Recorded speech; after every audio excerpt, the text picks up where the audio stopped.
Jim Meyer was a professor of animal science who served as Dean of Agriculture 1963-1969, before becoming Chancellor in 1969 to 1987.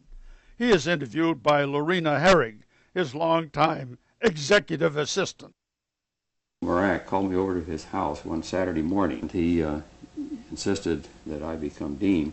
I didn't want to do it, but Emil was one of these people who was hard eventually to say no to because he wouldn't quit.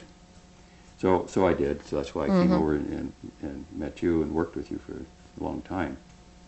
We had good associate deans. Tom Nickerson was with Student Matters and Student Affairs, Ed Maxey in Research, and Harry Walker came in and worked on special projects.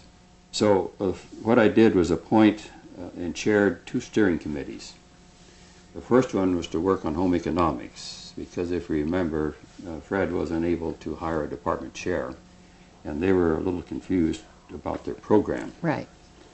Now I chaired the committee, and we had key members from home ec department as well as some outside faculty from other departments on the steering committee. And then a second steering committee that I chaired, which had representatives from the college faculty committees, as well as others, such as young whippersnappers, young faculty that were on their way up, and some older ones as well. And led to the first Tahoe conference that we held in 1964. Well, that's right. At Green-Labakan, wasn't it? Right, that's right. I don't know whether Harry was there or not, Harry Cole, but a lot of others were. And we spent 3 days discussing the results of those two steering committees. And it was a technique I used throughout my career, was you put together study committees and then you bring together a larger group and widen the circle of people who have input and then gain a great deal of knowledge thereby. But the results were that we, in time, developed new and reoriented departments. Home economics became the Division of Family and Consumer Sciences. Right. And we hired Glenn Hawks from Iowa State as the associate dean. And because there were various disciplines mixed into the faculty, we over time developed new departments: nutrition, applied behavioral sciences, environmental design, and textile and clothing. And at the same time, had an impact on the art department. Again. Because we had design faculty. That's right. Right. And so I all at once realized that the design faculty in home ec really were artists, or in agriculture itself. We did change the name of the college to Agriculture and Environmental Sciences. To reflect these changes. Reflect the changes that I will describe in a moment. Among the other things we developed were wildlife and fisheries biology. Harry Walker and Jim Boda were active there. Environmental horticulture, and my friend Harry Cole was active in changing that department. Environmental toxicology, land, air, and water resources, where we combined departments. And then also we formed the Department of Animal Physiology. And then many of the departments made internal adjustments as time went on. At that time, if you remember, we moved into the biological sciences. Oh yeah, we were working on that. Had been placed on a committee by the National Science Foundation called the Committee on Undergraduate Education Biological Sciences, a nationwide effort to shift biology because the new discoveries and the new principles just didn't fit the traditional biology departments in universities across the country. And many changes were made. Here at Davis, first Larry Andrews and I, as two deans, entered into discussions because we had in LNS zoology, bacteriology, and botany. And in agriculture, animal physiology, biochem, and genetics. And it took us a long while to bring this to fruition. We first discussed it and worked on lower division courses. And then later on, we continued this as I moved in as Chancellor. We had several divisional deans formed the Division of Biological Sciences and moved the departments together later. Weren't there several Tahoe conferences about the Division of Biological Sciences? At least one. At least one. Oh, yes. And it was kind of a knockdown, drag-out. But we had some excellent, very good series of divisional deans. Eric Kahn first, and then Don McLean, and finally Bob Gray. And Bob Gray has just recently got this unfolded. I saw that. And it took a long time to develop a very good division. Well, I became Chancellor When did you become in 69. Chancellor? I was going to ask you that. Yeah, in 69. And I didn't even know about it. Considered until I had a phone call from Charlie Hitch, the president, to have breakfast with him over in Sacramento. And he proposed that I become Chancellor. I agreed again to the regents. And right in the middle of campus unrest, we were meeting at UCLA in the faculty club. And the regents did approve me on March 21st, 69, effective July 1, 69. Now remember that those dates are some distance apart. Right. And after they named me, the students broke into the faculty club. They broke all the windows lining the regents' meeting and even broke in through the roof. So it was a little exciting and made me wonder about my sanity at that time. Whether you should be a chancellor or not, right? That's right. At any rate, I came back to Davis and settled down as chancellor designate until the students were gassed at Berkeley by that helicopter. Oh. And that exercises students all over this state, including ours. We had some students that were gassed down there. And that was one of the dumbest things that anybody ever could think of.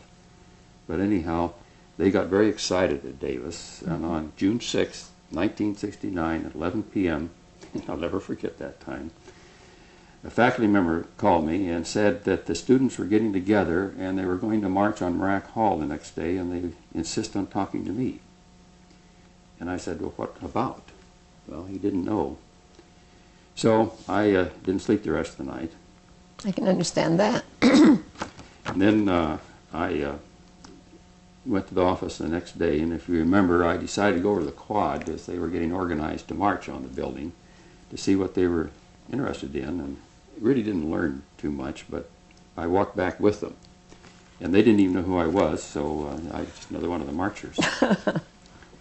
But then they insisted I talk to them. They were well organized in those days and had the loud speaking system and everything else. And that was one of the largest marches, wasn't it, that we've ever had? About 6,000 of them. And anyhow, I was given 6 or 8 demands, and they read them off and asked me to respond.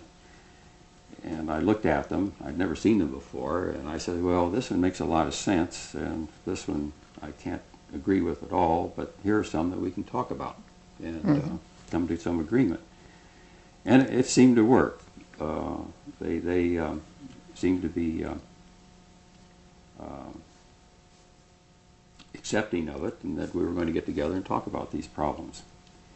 But I got in trouble with the statement, well, I am with you, if you remember. Oh, yes, I remember the newspaper. That's right. Ronald Reagan, Governor Reagan. Oh, yes.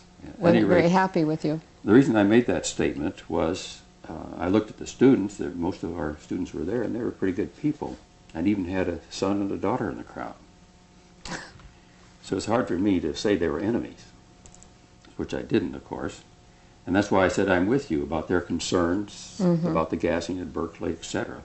But I didn't realize they were going to march on the Capitol. And the Berkeley students at first wanted to organize at Davis and march on the governor. And our student says, no way, we're going to organize the march. And so it ended up only Davis students. As I recall, the faculty worked very hard with the students in helping them with the organization of the march. That's right. Frank Child, Harry Cole, a number of them. Not Harry Cole, although he might have marched. But Barry Wilson. Barry Wilson was active. Right. John Bowes, Bill Weir. Dick Grau. Yeah. So they and the student affairs staff worked with the students. For example, they needed buses. So rather than the university furnishing buses, student affairs helped them find buses to rent. I don't know whoever paid for those buses, though. But anyhow, they marched on the Capitol, and it was very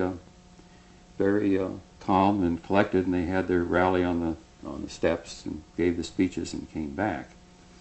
Then Reagan blasted the devil out of me in the newspapers and said that I made him sick, which was a little disconcerting because he was on the Board of Regents. And people became concerned about my survival, as I did too. But the faculty Senate met and voted support. And about that time, the alumni leaders that everybody know that they were unhappy as can be. So John Hardy suggested we bring in the leadership into Marac Hall, which we did, and we discussed this one evening.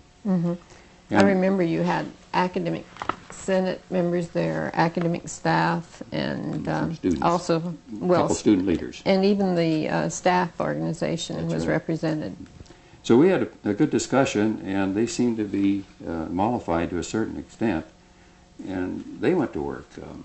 We had some alumni who were fairly high up in the Reagan cabinet, and they brought the cabinet together, his cabinet, to meet with me. And we had a couple-hour session over in Sacramento, and the editor-publisher of the Sacramento Union made arrangements for me to have lunch with Ed Reineke, the Lieutenant Governor, which was very helpful because he was also on the Board of Regents.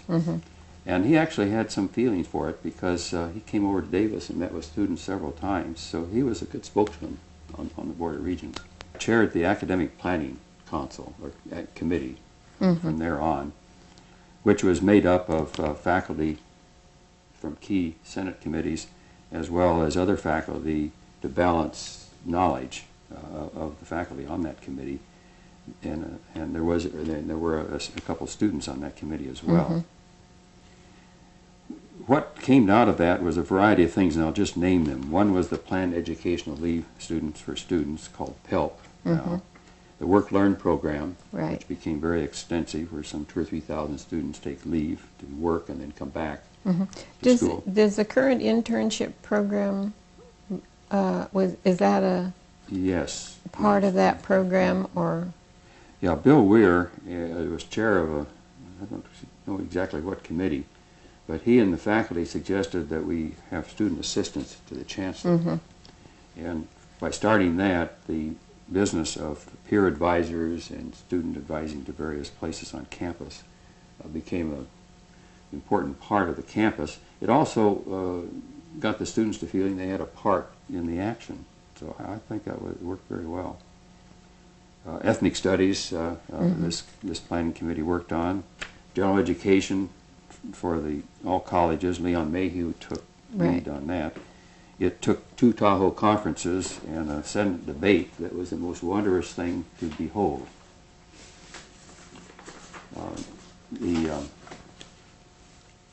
The status of women was an effort we worked on. The Women's Resources and Research Center evolved from that. Women's Studies. We worked on a problem that the Educational Policy Committee of the Senate brought to us, and that was that we needed to do something about statistics. Oh, that's right. And that led to the Division of Statistics, a campus-wide division. We had an accreditation report that stated that our computer science program was not good, so we developed the Division of Computer Science, which is a campus-wide division, and also Inter-College Division of Education. Phil Dubois and Barbara Goldman were particularly helpful and worked hard on that Division of Education. And it was unfortunate that we lost Phil Dubois to North Carolina because he did a lot of work in this area. Other programs, we bought the hospital in Sacramento, if you remember. I forget how much, but not very much Before we money. go on with that, was the graduate division a part, Graduate School of Management a part of that academic plan? I forgot about that. Yeah, no, we worked on that because it was in the original academic plan for the campus of the early 1960s. And so we put that together too, about that time. Other programs we worked on as quasi-academic was we bought the hospital in Sacramento, developed the UC Medical Center, which is quite a big and flourishing one. The Staff Association evolved, as well as the Academic Federation, from the project involvement that Emil Mrak had on his final year, wasn't it? Final year. Yeah.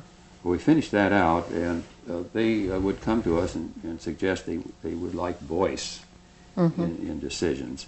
And so we helped them develop their associations, and I think that they've been useful organizations. Rec Hall was our first large major money-raising activity, and that was built. The Performing Arts programs was started, and Elmer Learn actually took a major lead in developing the preliminary facilities plan. And that plan, incidentally, is still basically being used. But before we complete this conversation, what did you find the most rewarding or the most challenging of all the activities in your career at UC Davis? Well, I guess any success I had was helping develop policy, and by appointing the right people to the right job, and appointing people who knew more about what they were doing than I did. You always have to have smarter people than you are working for you. But I was also most fortunate to have these outstanding colleagues. But the faculty and the students are great here at Davis, and are very important to anything we ever did. And whether I had any influence on the campus or not is a question, but at least I let it happen.